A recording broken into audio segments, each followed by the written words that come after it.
You tell yourself it's just background noise, just something familiar while you eat, work, or relax. But deep down, you already know the truth. You've seen this show before, not once, not twice, many times. You know when the joke is coming. You know which scene will make you smile and which one will quietly hit you in the chest. And yet, here you are again, pressing play. While thousands of new shows sit untouched, you choose the same characters, the same story, the same ending. And no, it doesn't mean you're boring, stuck, or afraid of change. It actually says something very interesting about how your mind works. At first glance, rewatching doesn't make logical sense. Why watch something when you already know what's going to happen? You already know who ends up together. You know who survives. You know the exact moment the emotional music starts. From the outside, it looks repetitive, but inside your brain, something completely different is happening. Knowing what comes next isn't a flaw, it's the feature. Psychologists explain this using something called the mere exposure effect. It means the more familiar something becomes, the more comfortable and likable it feels. Your brain is naturally drawn to what it already understands. Familiar characters feel safer than strangers. Familiar stories feel easier than unpredictable ones. Over time, these shows stop feeling like entertainment and start feeling like emotional territory you already know how to navigate. When you rewatch your comfort show, you're not looking for surprises. You're looking for relief. The world is loud, fast, and full of uncertainty. Emails arrive with unclear tones. News cycles never slow down. People change. Plans fall apart. But inside that familiar show, nothing is demanding anything from you. You know how the problem starts. You know how it ends. Your brain finally gets permission to relax. Another important reason people rewatch shows is mental energy. Watching something new requires effort. Your brain has to track names, relationships, timelines, motives, and details. It's constantly working to predict outcomes. But when you rewatch, your brain goes into low power mode. You're no longer analyzing, you're simply experiencing. This reduced mental load feels calming, especially after long days filled with decisions and responsibilities. And decision fatigue plays a huge role here. By the time the day ends, you've already made thousands of choices, many without realizing it. What to respond to, what to ignore, what to eat, what to worry about. Choosing a brand new show feels like another risk. What if it's bad? What if it wastes your time? What if it emotionally drains you? Rewatching removes all that risk. It's a guaranteed experience with a known emotional payoff. But here's where it gets deeper. You're not actually watching the same thing twice. The story stays the same, but you don't. Every time you rewatch something, you bring a different version of yourself to it. Your age, your experiences, your losses, your growth, all change how the story lands. A scene that once felt funny now feels sad.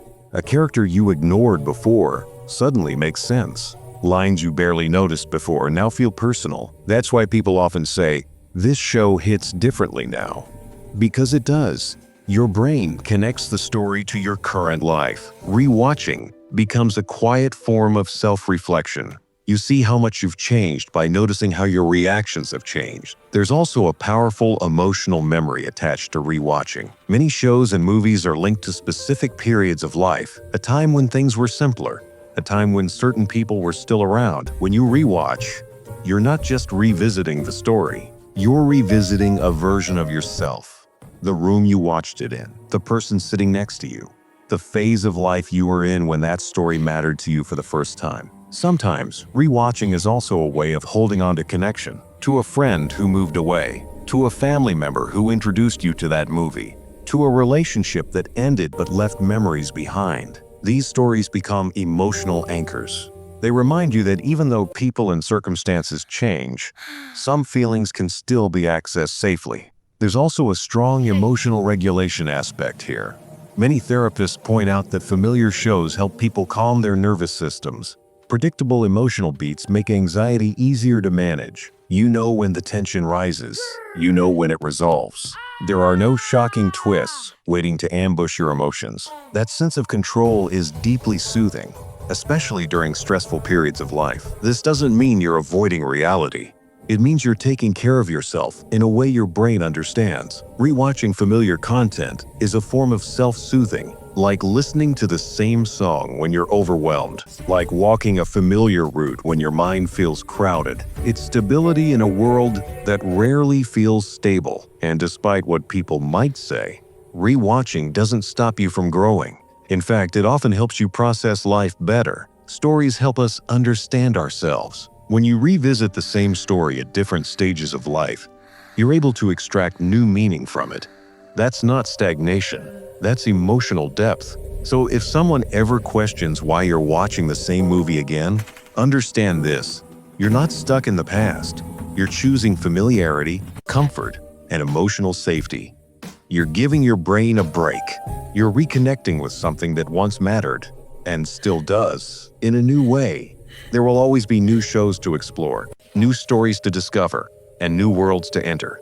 But there's nothing wrong with returning to the ones that feel like home, the ones that make you laugh before the joke even finishes, the ones that make you emotional even when you know the ending, the ones that remind you who you were before life became complicated. Your comfort show isn't a bad habit.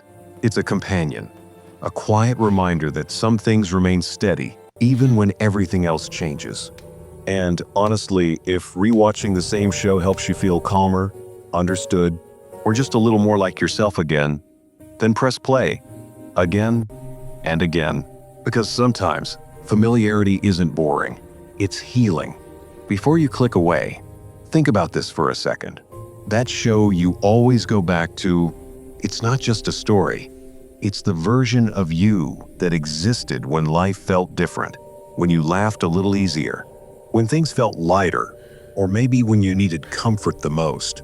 Every time you press play, you're not escaping reality. You're grounding yourself in something that once helped you survive it. One day, without realizing it, you'll watch that same episode again, but from a completely new chapter of your life. And it will hit differently. Not because the show changed, but because you did. That's the quiet power of rewatching. It grows with you. It remembers you, even when life moves too fast for you to remember yourself. So if this video made you feel understood, if it put words to a habit you never knew how to explain, then this channel is for you. Subscribe, because every video here is about the hidden psychology behind everyday behaviors that quietly shape who we are. And if you want to support these deeper conversations and help this channel grow, consider becoming a member. Your support allows me to keep creating thoughtful, meaningful content like this without rushing it. Now, I put another video on your screen that explores a different behavior you might recognize in yourself. Same depth, same honesty, different angle. Click it. You might learn something new about yourself, or finally understand something you've always felt. I'll see you there.